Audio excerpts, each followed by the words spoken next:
The mom guilt was heavy on this one. I wasn't being a very good mom. Really not something to be joked about. Paul really calls us women out here, not the sleep experts, not the comment section, but what about your spouse? Hello and good morning. It is very early in the morning. This is the first thing that I've spoken today. This is the best time for me to film though because I am a mom of 4 and my home is not quiet. And so the early mornings are just really nice and really peaceful. We've got the calm, cozy sounds of the laundry going in the background and the sun is rising. Might be having to adjust some lighting a little bit here and there. But this morning I wanted to sit down and just chat a little bit with you guys. My oldest just turned 7 and so I have been doing a lot of reflecting on my motherhood journey. One of the most emotional birthdays for me is my oldest because when she was born, that's when I became a mother. So when we celebrate her birthday, we're also kind of celebrating my motherhood in a way. I've been doing a lot of reflecting and I've realized how much I've changed in the last 7 years, and praise God because I have come so far from the woman I was then to the woman I am now. And as I've been reflecting, I've noted a number of mistakes that I've made and that I've learned from and that I've grown from. And I thought I would share those today just for the new moms to gain maybe a new understanding, or even from seasoned moms. I think there's so much beauty in other moms sharing their experiences and learning from each other.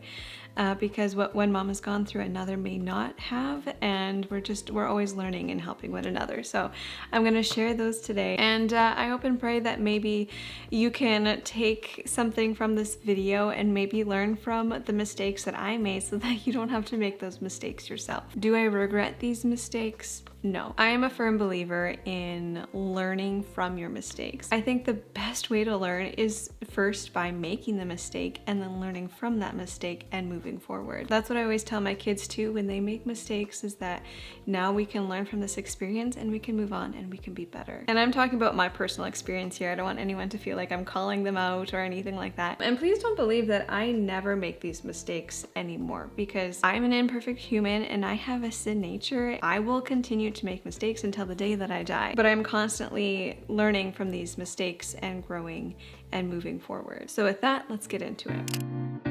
Number 1, not surrounding myself with like-minded people. This isn't to say that I can or that you should never have a conversation with anybody who doesn't believe the same thing as you ever again, because that's not true. You can and should. I'm talking about that really close inner circle, the people who are closest to me, like my closest friends. I encourage you to be cautious about the people in your closest inner circle, because the people who are closest to you are going to have the greatest influence on you. Proverbs 12:26 says, "The righteous choose their friends carefully, but the way of the wicked leads them astray." My apologies if my tummy grumbles throughout this whole thing because I have not had breakfast yet and I am hungry. All of these mistakes, by the way, I've learned practically just through life experience, but then as I've grown in my faith, I've also realized how biblical they are. And so I love that I can put scripture to these mistakes to back them up. There were people in my life who were not the greatest influences on me and who were causing me to stumble in my walk with the Lord. They were not a good influence on me in my marriage and in motherhood. I realized that the bad behaviors they had, I was starting to bring into my own home, into my own family. I needed to ask myself, are these people an encouragement to me in my walk with the Lord and in my marriage and in motherhood? How do they speak about their spouse or about their children? Do they challenge me to be better or worse? Since then, I have been blessed with a number of different relationships in my personal life that so clearly demonstrate Proverbs 12:26. For example, just recently, God rekindled a relationship that I've had with a longtime friend. We've been friends since kindergarten. We went to school together from kindergarten all the way up to grade 12. And we've always been friends, but after high school, we just kind of lost touch. But recently, we were able to rekindle our relationship, and it has just been absolutely beautiful because we are so like-minded and we have the same beliefs and the same faith, and we're able to encourage each other in our faith and in motherhood and in marriage and so many other things too. It's been so cool to rekindle that relationship and to have that relationship with her again, and with a number of other amazing women in my life, and I am so blessed by them, and I pray that I can be a blessing to them in the same way that they've blessed me. I remember being so lonely in those first few years being a mom, because I was the first one of any of my friends to have kids. I was the first one in our family to have kids, and I felt so misunderstood, and I just needed that community. I needed close friends in my life who were walking through the same thing, who had the same beliefs, and God has just blessed me with that. And it has been beautiful to be able to spur one another on in love and faith. Number 2, believing the norm rather than my own mom instincts. When I first became a mom, I was very easily persuaded. I had no experience under my belt. I didn't have a good sense of discernment about what was right, what was wrong, what was best for me and my family. I didn't know what I was doing. I was just swayed into believing everything that the doctors told me, all the advice that people were throwing my way, you know. I was on social media at this time too, so I was just kind of like bombarded with all these different opinions and thoughts, and I was just swayed into believing everything. I was so blinded by all of this information just being spewed at me that I completely forgot about my God-given gift as a mother, that mom instinct, you know? I say this all the time, and I'll say it again. You as a mother know your child best. As the mother of my children, I am the most equipped. My husband and I, we are both the most equipped to make decisions for our children. Not the sleep experts, not the comment section, not even a close family member. It is us as their parents who know them best, and with God's help, we can make those decisions better than anyone else. Over the years, I've become so much more confident in my mom gut and in those decisions, and in my ability to discern what is right and wrong and best for us, and I am so grateful for that.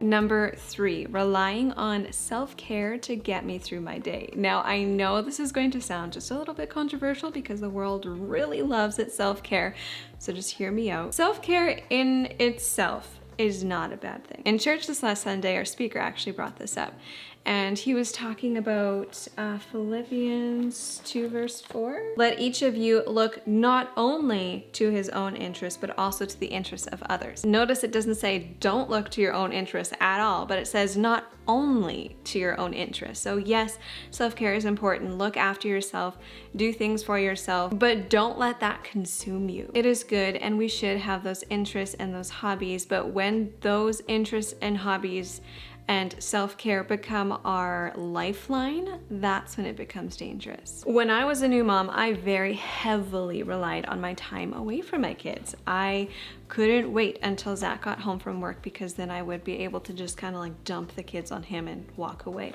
I craved time alone. I wanted evenings away. I wanted time away. I wasn't looking to anybody else's interests except for my own.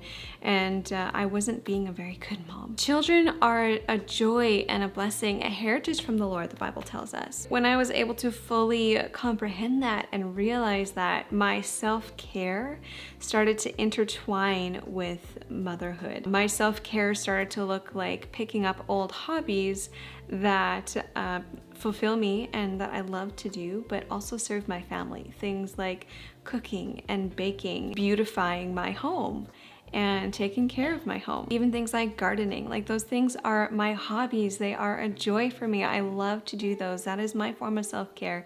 But in that, I'm also able to serve my family at the same time, and it's a really beautiful thing. Of course, Zach and I still love the odd date night away. He'll go on the odd boy trip, or I'll go on a girls' date every once in a while, and those things are good and wonderful, and we can enjoy those things, but they should not be what we rely on to get by. We rely on our Heavenly Father.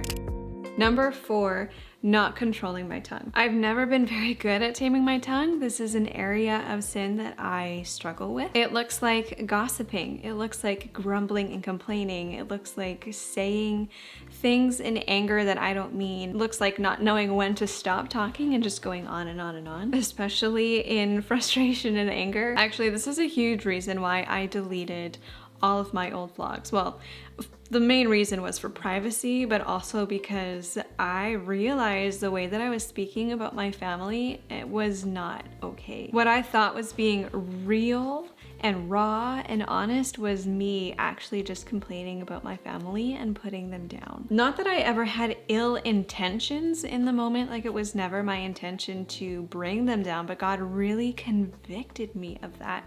And I realized how harmful my words were without me even noticing. James 3 is a really good place to come and read about taming the tongue. James 3 verse 10 says, "From the same mouth come blessing and cursing. My brothers, these things ought not to be so." Every day I have to assess what is coming out of my mouth. Like, am I blessing or am I cursing? Because it shouldn't be both things. It should be one or the other. And I don't want it to be cursing. I want it to be blessing. So what is coming out of my mouth? What is that verse that talks about from the mouth speaks from the heart, or out of the mouth comes, what is that verse? The good person out of the good treasure of his heart produces good, and the evil person out of his evil treasure produces evil. For out of the abundance of the heart his mouth speaks. So what is in my heart? 1 Timothy 5 verse 13. Just kind of like a little Bible study. Paul is talking about widows here, but the same can be applied to any women who are not busy, I guess. 1 Timothy 5:13 says, "Besides that, they learn to be idlers, going about from house to house, and not only idlers, but also gossips and busybodies, saying what they should not." Paul really calls us women out here because we do have a natural tendency to be busybodies, to be in other people's business, to gossip, to be idle. This is off topic, but it does continue to go on to say, "So I would have younger widows marry, bear children, manage their households, and give the adversary no occasion for slander." There's something about children and being a mother that really just drew me closer to the Lord. Being busy and taking care of our home and taking care of our family is a good thing. When God started to confront me about the sin, I didn't really know how to combat that. So I knew that it was a sin, but how can I change? What can I do? So 2 Corinthians 10 verse 5, Paul is saying that he takes every thought captive to obey Christ. Further on in Philippians, this is one of my favorite verses. When I had merch, this was the verse that was on my merch. Philippians 4 verse 8. "Finally, brothers, whatever is true, whatever is honorable, whatever is just, whatever is pure, whatever is lovely, whatever is commendable, if there is any excellence, if there is anything worthy of praise, think about these things." Paul is telling us that we need to take every thought captive to Christ. And then here he's saying that we need to think about all these things that are true and honorable and just and pure and lovely. If anything is worthy of praise, think about these things. Aside from a spiritual biblical standpoint, this just makes practical sense. Like, if you're allowing your brain to just think about all these nasty negative thoughts all the time, what do you think you're gonna be like? You're going to be pessimistic, you're going to be negative, you're not going to be someone fun to hang out with. But if you choose to think positively and turn those negative thoughts into something positive, everything changes. Your whole demeanor changes. Everything about you and in your heart changes for the better. This takes a lot of practice and it's not easy, but I started to, with every negative thought that came into my mind, I tried to think about something about the situation that I was thankful for. I tried to put a positive spin on it. Even if I was upset or if there was something really hard that we were walking through, I was still able to see a light in that darkness, and it really held me up in some really challenging times. I will say I was surprised how many things I could find to be thankful for even when life felt really hard. This takes constant practice and discipline. Even now I still struggle with it sometimes, but I became a much happier, much more joyful person when I started doing this. Number 5 is believing that I had to spend every waking moment with my child. The mom guilt was heavy on this one in the first little while, especially just with having one child because she didn't have anyone else to play with. And so I felt that it was my duty as her mother to entertain her every moment that she was awake and to spend every moment with her. It actually made the first couple of years of motherhood really hard because I just it felt like a burden. I saw all these moms on social media who seemed to do all these fun things with their kids and to play with them all the time. What I didn't realize was that A, social media is just a glimpse into someone's life and not the whole picture, and B, I was actually hindering my child's development by not allowing them to play independently. I have come to realize how vital and important independent play is for my children and how healthy it is for our family. Not to say that I never play with my kids, because I do. Like, we spend so much time together. We homeschool, so we spend a lot of time together learning, and we play together. We read books together. We do fun family activities together, but I'm not spending every moment of my day trying to entertain my children. I'm not their entertainer, I am their mother. Because I didn't give my child the chance to learn how to play independently, it took longer for her to learn that skill. And I've learned over the years that when they do learn to play independently, they just look at the world around them in this beautiful curiosity, and they're so curious and they discover things on their own, and they develop this ability to problem solve and to learn skills on their own. There's so much that they're capable of on their own without us stepping in to guide them. When I realized this and they started to play independently, it was like a burden lifted off of me. And suddenly I had a bunch of free time to serve my family by preparing meals for them and keeping my home and washing their laundry, taking care of them while they played. I give them space to play, but when they want to spend time together, I will play with them, or I'll invite them into what I'm doing and I will teach them life skills, which I also believe is vitally important. We've developed this really beautiful balance between independent play and being together, and it's been so healthy for our family. I'm titling number 6, do as I say and not as I do. This is a saying Zach and I used to joke about a lot, but when you think about it, it's really not something to be joked about. It's not a laughing matter. I mean, how can we expect our children to take us seriously when we're not practicing what we preach? One of the biggest ways our children learn is by watching us. So if they see us doing something after we tell them not to do that thing, they're not going to take us seriously. They're not going to learn to obey. If I want my children to serve with a joyful heart, I need to serve first with a joyful heart. I need to demonstrate what that looks like to them. If I want my children to use gentle words and to not respond immediately in anger, I need to do the same. If I want my kids to apologize and own up to their own mistakes, I need to do that too. Our children are looking up at us. What are they seeing? Number 7 is having idle hands. The more children I have, the more I realize how idle my hands were. And my days are now so full and so busy that I don't have a chance to be as idle as I once was. And I praise God for that, because in my early motherhood years, it was not so. Using my time wisely was not something I was accustomed to, and it was something that I had to learn. I was lazy, I was idle, I wasted away so much time. Just like 1 Timothy 5 verse 13 and 14, that talks about women being idle and busybodies. The Bible warns us over and over again about idleness. And it's something that I feel like we don't consider to be a sin, because it's not one of those in-your-face sins. It's not like stealing something or lying. I feel like a lot of us just don't realize that we're doing it until we're confronted about it. But Proverbs 31 is a wonderful chapter of the Bible, and I encourage you to read it. It talks about a godly woman, and it is just beautiful. Proverbs 31 verse 13 says, "She works with willing hands." Proverbs 31 verse 27 says, "She looks well to the ways of her household and does not eat the bread of idleness." I was listening to a podcast the other day, and they were talking about finding joy in work, and that work is actually a gift from the Lord. And they were reading in Ecclesiastes. I just thought that was really cool. Let me find it. It made so much sense to me, and it really opened my eyes. So Ecclesiastes 5:18 to 20. "Behold, what I have seen to be good and fit is to eat and drink and find enjoyment in all the toil with which one toils under the sun the few days of his life that God has given him, for this is his lot.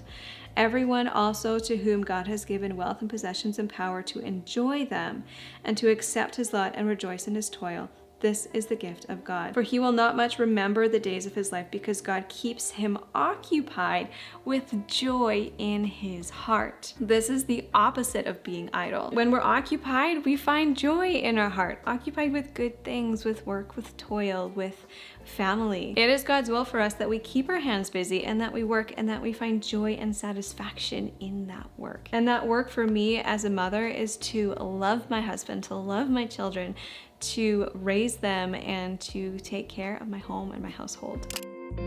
Number 8 is not being prepared. When I first became a mom, I had no idea what it meant to be prepared. I was coming from a place where I only had to take care of myself. Like, yes, I had to kind of take care of my husband, but also he can kind of take care of himself. Like, I didn't have to do much. But when I became a mother, this was kind of a shock to me. I went from carrying around a tiny purse with like my wallet and lip chap to having to carry around a diaper bag and making sure that it was ready at all times with all the things, with all the snacks and the diapers and the extra change of clothes, because babies poop through their clothes all the time. If I wasn't prepared, I always felt like I was taking 1 step forward and 2 steps back. Like, I could never get ahead. I was always struggling trying to keep my head above water. I shared a video a little while back with very practical tips that you can apply to your life as a mother that I have learned over the years. I will link that down below. But the moral of the story is to always be 2 steps ahead and be prepared for whatever situation. This is actually biblical.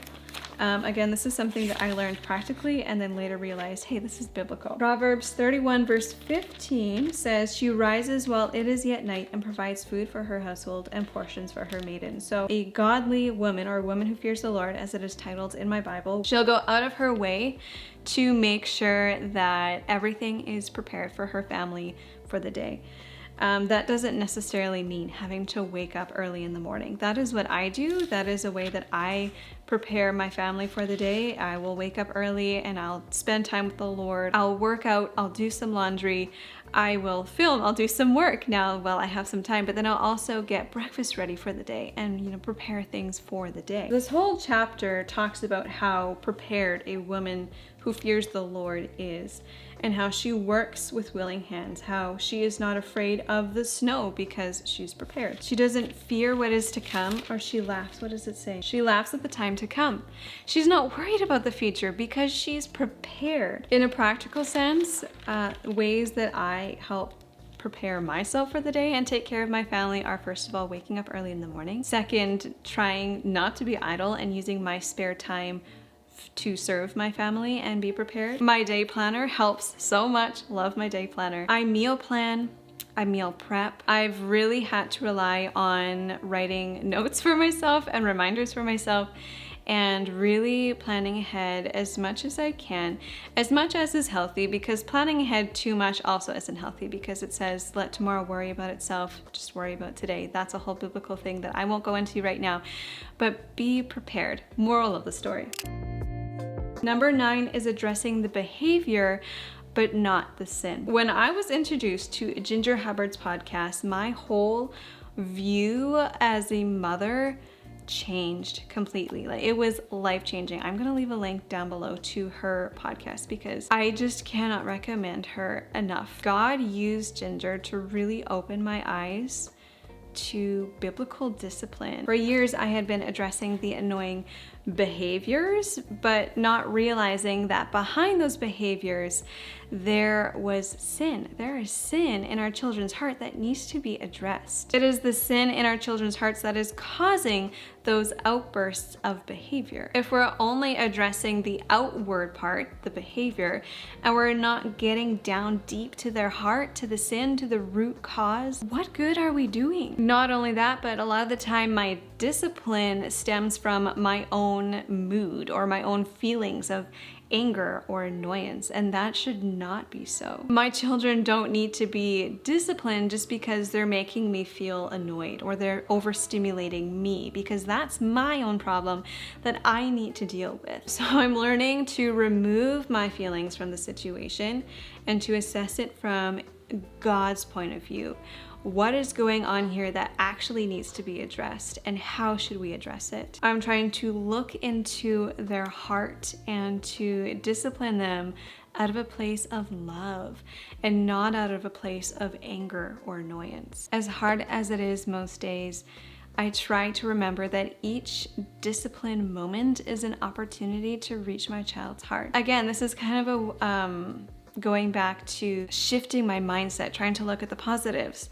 It's not fun disciplining your children, but each moment can be an opportunity to reach their heart and reach them on a deeper level, to address that sin and hopefully lead them nearer to the Lord. Okay, last one, number 10. I can hear my children waking up, so we are running short on time, but I'm gonna try and get through this.